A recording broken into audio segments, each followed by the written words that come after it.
Hello, welcome to the Hockey Show. My name is Roy Bellamy. David Dwork from the Hockey News is also here. We are about to talk about an interview that Bill Daly, who is the NHL Deputy Commissioner, had with The Athletic this week. But before we do that, I saw a little story from the show called The Dark Side of the 90s, which is on Vice TV. And this Just particular... random stuff that you watch when you're off. Yeah. You know, just happened to be on television like, oh, wait a minute. This looks interesting. Yeah, this looks interesting. This looks negative. This particular episode is about this establishment that that if you're married, you probably shouldn't be in. It's called Scores. This is in the city of New York. And Wait a minute. Yeah. Wait a minute. If you're married, you probably shouldn't be in. What do you think strip clubs are for? It's not for single people. Well, okay. Talk to your wife about that then. Mrs. Dwork is what? It's cool. She's cool with the strip clubs. Okay. Well, Mrs. Bellamy is not. Yeah. So Rose, Rose give the sideways thumb? Yeah. Oh, Rose says thumbs up to strip clubs. Thumbs up the strip. Oh no. Okay. Rose says thumbs down. Yeah, that's that would be shocking. All right. So I just got outvoted. Yeah. Yes, you did. Oh, wow. Rose, you're gonna have to turn on the video pot for this one. This is the third pot from the left that is up. All right. And this is a story about the 1994 Stanley Cup winning New York Rangers. And they celebrated at this establishment. Play the video. Well played. Maybe 15 or 20 of the Rangers actually came there with the Stanley Cup. On June 14th, 1994, after winning the NHL championship, the New York Rangers celebrated Scores, for they learned you can lose more than just your money. They got completely trashed, and they left the Stanley Cup there. They forgot the Stanley Cup. I had to do everything in my fiber not to take it. I would have gave it back, but I just wanted to take it for the night. Oh, my God. Wow. So, yeah, the New York Rangers took the Stanley Cup to Scores and forgot it. I have questions. Oh, of course you do. I have questions. Okay, well, first off, recent experience tells us that there's always a Hall of Fame individual with the cup. Yes. So, did that start after 1994? I had no idea. Or I have no clue. maybe, But I would think you know that what? probably... Maybe they were having fun too. But I don't know, because that's kind of like their job is to like be the designated cupper or driver or whatever, right? Yeah, the keeper of the cup Yeah. is supposed to be responsible Right? for keeping the cup or having the cup kept. So- yes. And apparently it was kept in a strip club because they forgot it there. No, oh man, I love the guy like in the interview, like I wanted to take it so bad. Like that's how close we came to a Stanley Cup heist. Like, can you imagine if like that guy was like, oh, let me just take it to my buddies in Brooklyn. We're just gonna hang out with the cup tonight. Can you imagine the debaucherous things that may have happened to the cup in Scores? I actually just was. Okay, well, there you go. Yeah. It's Yeah. bow chicka bow wow. Bill Daly had a interview in The Athletic, and one of the things they talked about was NHL expansion. He said that out of the, I'll probably say 5 major sports now, if you include Major League Soccer. I mean, Major League Soccer has 3 Canadian franchises in the league, I believe: Vancouver, Montreal, Toronto. Yep. 1 in the NBA in Toronto. 1 in Major League Baseball. Yep. In Toronto. The National Hockey League has 7. All right, so there's that. And he's trying to appeal to the United States in this situation. The United States has 3 hockey teams in the New York area, if you include New Jersey. Yep. And 2 in the Los Angeles area, if you include Anaheim. So he's saying that there's basically 22 markets in the National Hockey League, while the other sports have 31. Yeah, but you see, when I read that, he's talking about like NFL has all these. Is there going to be an NHL team in Cincinnati?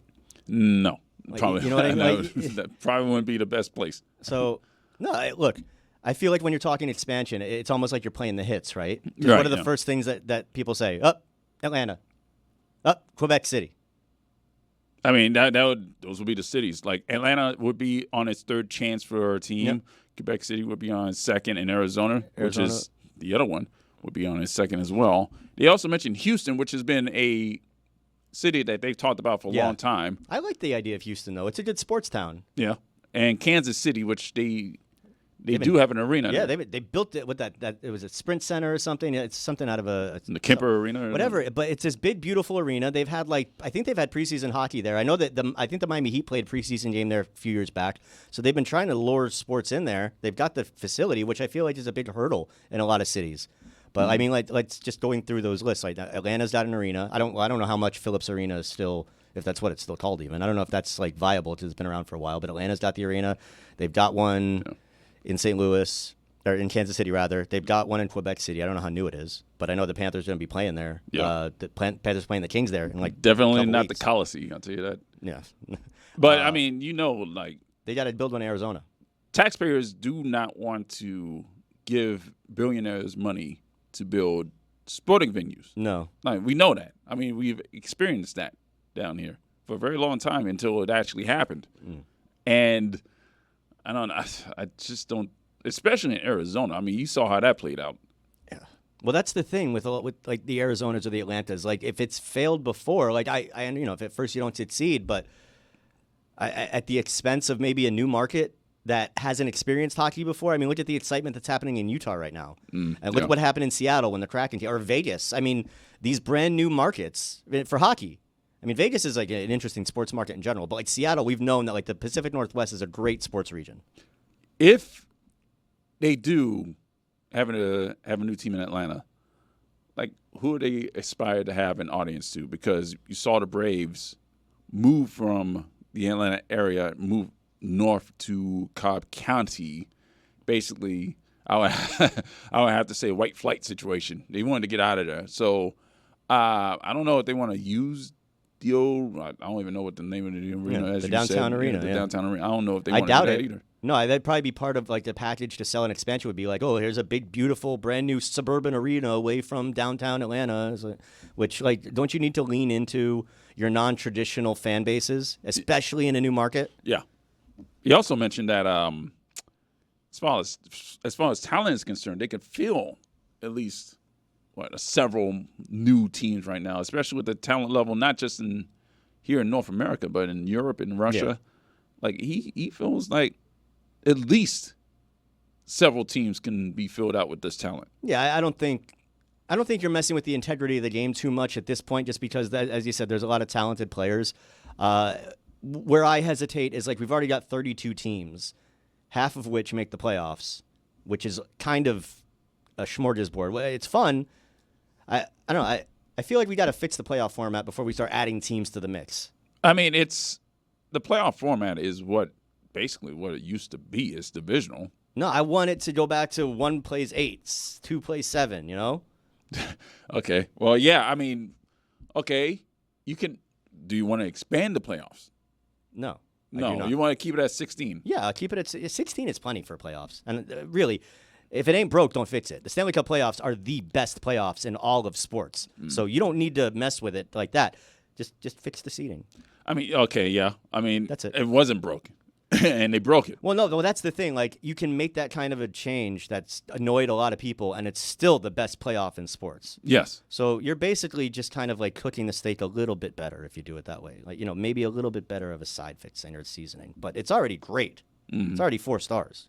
What about the Olympics? What about the Olympics? Well, he talked about that as well. Yeah, I'm excited that NHL players are going back to the Olympics because I've got some – just thinking about amazing Olympic memories that I saw growing up, whether it was not, all mine are of Team USA coming close, but not really getting there, whether it was in Salt Lake City in, 2002 or I don't Vancouver in 2010, which that tournament was insane. I remember the TJ Oshie against Bob? Yes. I just don't want to relive the golden goal by a certain somebody. Yeah, I got you. But I feel like hockey as a sport is better when the best players are playing in the Olympics because the Olympics are amazing. They're epic. We love the Olympics. So get the NHL players out there, and they care about it so much, too. It's right up there. With Stanley Cup is here, gold medal, I think it's right, very close. So I'm excited for the idea. Who would you say would be the dream team in this situation for Olympic hockey? The dream, oof. I mean, off the top of my head, Canada's kind of scary between the older generation, the guy that you hate, and the newer generation of the McDavids and the what's his name in Colorado? Nathan McKinnon. Nathan McKinnon. I don't know. I can never remember. You can't remember Nathan. You can't the Hart Trophy. Like, that's just the thing. Like, it's been so long since we've seen like best on best at that level. Because like they've tried it with like the hockey classic thing that they did a few years back, where it was like Team North America, and the Four Nations should be fun. They're going back to the World Cup, which is the other thing that once they get back to the Olympics, it's going to be Olympics. The 2 years later World Cup, then 2 years later Olympics. So we're going to get back into that kind of a routine, which is great because I feel like we've talked about it on this show before with different guests. That best on best is just something that all hockey fans crave. Yeah. So yeah, I'm looking forward to seeing that. That should be. International hockey is also great too, so yeah, it should be fun to see. The Professional Women's Hockey League has named their teams finally. It's not just location now; they have nicknames. It's not just go PWHL Boston. Toronto. Go Toronto. PWHL Montreal. No, they got let's names. Go team. So we got the names, we got the logos. Right, we're gonna go through them, right? Yeah, we're gonna start with the Boston Fleet. They Boston named Fleet. Let's see it. themselves the Boston Fleet. Now the logo kind of looks like the old Whalers. Hartford Whalers logo, like a Harpoon Whalers logo. Yeah, the T is connected to the W in this situation, so there's no H, and it's a B. So yeah, it looks like a harpoon. Yeah, okay. I mean, Boston. Or anchor, I should say. It looks like an anchor. Oh. It's an it's an anchor. So yeah, so that's the logo for Boston. I like it. The next logo is the Minnesota Frost. It's a frozen F. And it's purple, by the way. This looks like Frozone's logo. A little nod to the Incredibles there. To the Incredibles. Also a nod to Prince. Because you got to be purple. You got to be purple in this situation. Yeah. The Montreal Victory, they spell it Victorie because they're French. That's intimidating. What is that, a bird? Is it eagle? I'm not sure what it is. I mean, is there a fleur-de-lis in the middle there? Is that? Yeah, it's a it's fleur-de-lis in the middle. It looks like Phoenix almost rising. I don't know whether to like it or hate it or what, but it's got my attention. Like, I feel like this one, like that's a logo, man. It's red. Right? Yeah, that's a superhero logo or a supervillain logo. That's the thing. I don't know. It's maroon and blue. It's Canadian colors almost, right? Yeah, you can say that. Yeah. The New York Sirens is the next logo. Now this one. Oh my God, dude! This stupid. one makes me laugh. I don't know what it's supposed to be. No, come on, it's New York City, like police sirens, and like literally, like you can see the like it looks like the. Oh, it looks like a police siren on top of a car. NYPD car. Yeah, you know what? This is the one that like you might make fun of the most, but I kind of love it because it's stupid. No, but I kind of like it. Like it's not New York taking itself so seriously, which always seems to be the case. Like I know I like it. Okay. The more I see it, the more it's growing on me. Let's go Sirens. All right. The next one is the Ottawa Charge. This one looks like a combination of the Calgary Flames and Cleveland Cavaliers logos if they had a baby. Yeah. It looks ridiculous. I'm sorry. The Ottawa Charge. The Ottawa Charge. So it's an O. It's an O. Well, it's an O and a C. An O and a C. I know. No. We're going to have to go with a no on that one. I'm going to pass. And the Toronto Scepters, they spelled the Scepter SCEPTRES because they're Canadian. So it's a scepter. I mean, it's... Meh. Yeah. It's fine. Meh. It's meh. It's a little nicer than meh. But it's a little nicer than meh. It's a little nice. I mean, it doesn't like jump out and smack you in the face the way that like the Victory or even the Sirens, like those, like they grab your attention. Like that one, it's like, oh, okay. Thanks to Chris Creamer and sportslogos.net for providing those logos. Yeah, so that's basically it, man. Like that's all we got right now this week for the hockey show. That's the news. That's the news. So hopefully next week they come up with something. We are this much closer to training camp. Oh, my God, dude. Next week. Yeah, next week. Next week. The hockey show will be at Panthers Media Day because we live in South Florida. Yeah. And hockey season. That was a short off season. Yeah, man. It's always a short off season. Like the season ended late June. Yep. and we are in September now, and we are about to get back started, and I can't wait. We're gonna be at preseason. We're gonna be at the home opener. We're gonna see that banner raised to the top. We have some plans for this hockey season with the hockey show. We got some stuff cooking. Like Rose is back there. Things are percolating. Yeah, thumbs up right now. No, yeah. No, like, you got anything to say, Rose, about what's coming up here in season 2? Oh, no. I'm going to leave it as a mystery, and then we're going to be aware because we're going to be announcing things. So Going to be announcing things. The hockey show. Bated breath. Okay. It's going to be a big season. It's going to be a big season. All right. We'll see you guys next week. Goodbye.